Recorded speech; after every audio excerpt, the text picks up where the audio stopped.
Hello and welcome. This is rooflemonger, and the Dragon Ball FighterZ show just concluded, and we learned a lot about the upcoming state of Dragon Ball FighterZ.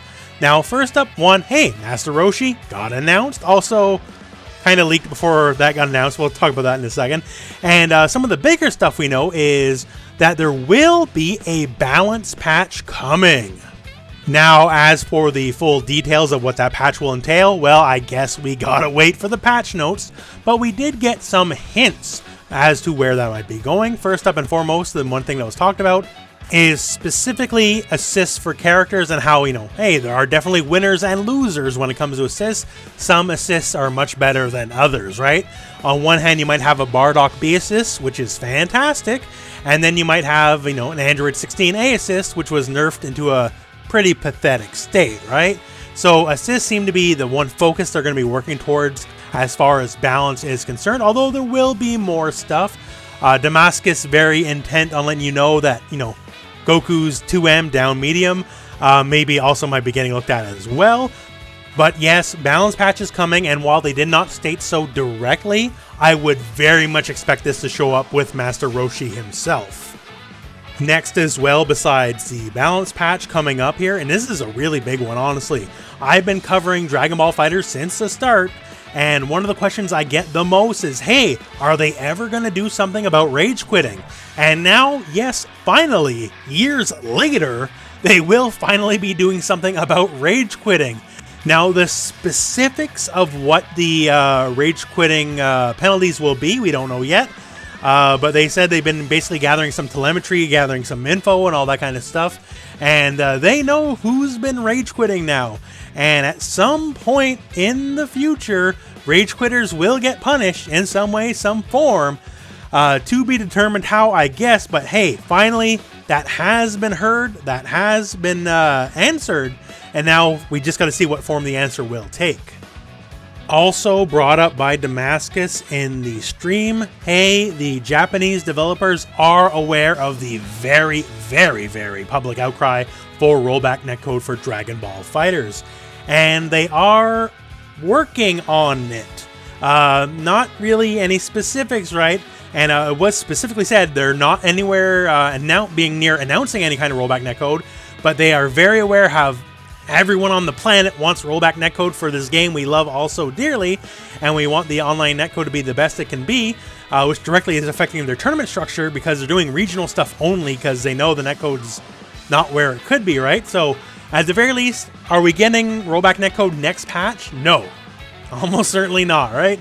But it's a small win where we're not getting many wins. That's all I'll say. So, they're aware of the fact we all want Rollback, and some maybe very small steps are finally be taken towards making this finally a reality. Now, as for that tournament, which is replacing the Dragon Ball FighterZ World Tour, so yeah, this is an online-only tournament, and it is region-locked. So only US East, US West, Spain, France, and Japan will get to participate. Everyone else in the world, well, tough luck, I guess. Now, I very much understand they're doing this in specific regards to the online situation, right? So, region locked, so, the players in those areas have a good connection with each other, and that makes sense. Yes, absolutely. But then you got to think, well, one, there's a lot of countries not on that list, right? I know for a fact, personally, there's tons of great players here in Canada, as I'm Canadian myself. There's tons of great player in Korea.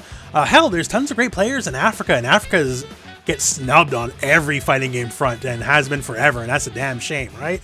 But yeah, lots of countries not getting any taste of this, and it's an invitational on only 8 players per region, so that means a lot of people are going to get the snub. So if you think a particular player from a particular region should have made it and they didn't, well, only 8 people, so cut's got to be made somewhere.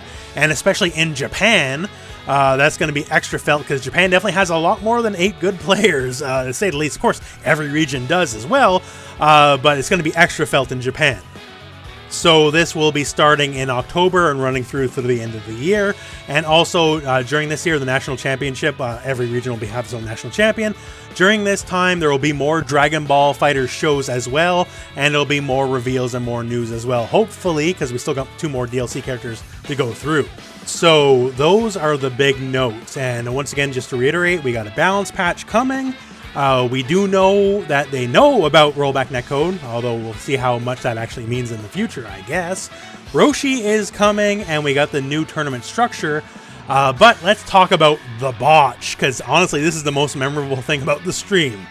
So at this point, they cut to this infographic, and that's all well and good. And they show a Master Roshi showcase for September. Awesome. Oh, we get to learn more. Except they didn't reveal Master Roshi yet. So that's kind of a problem. It is at this point one of the commentators kind of goes dead and stops talking in the middle of a sentence, and Damascus kind of saves it, so thankfully for him. Good professional work there. And yeah, we can just tell everyone's really uncomfortable for the next little bit directly following this, because that's a mistake and a half, to say the least. You know what happens to anybody, whatever. I'm not gonna, cast stones on this one. Happens to the best of us, but still unfortunate, because the reveal is definitely meant to be a big deal, and they accidentally kind of let the cat out of the bag. Nobody else leaked this for them. They're the ones who leaked their own announcement, which kind of sucks. But yeah, my friends, that is all the big notes from the Dragon Ball FighterZ show. So good first effort. Went a little long, not their fault, because there's definitely a marketing person mandating thing had to be this long before the Roshi reveal, which is not their fault. That's on marketing, whatever.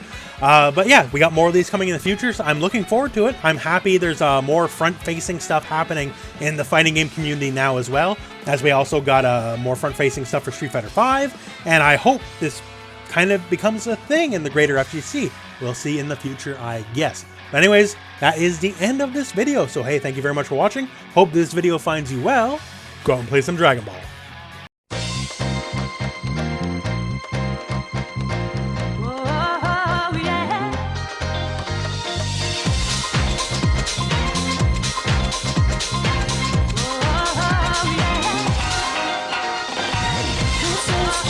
Yeah.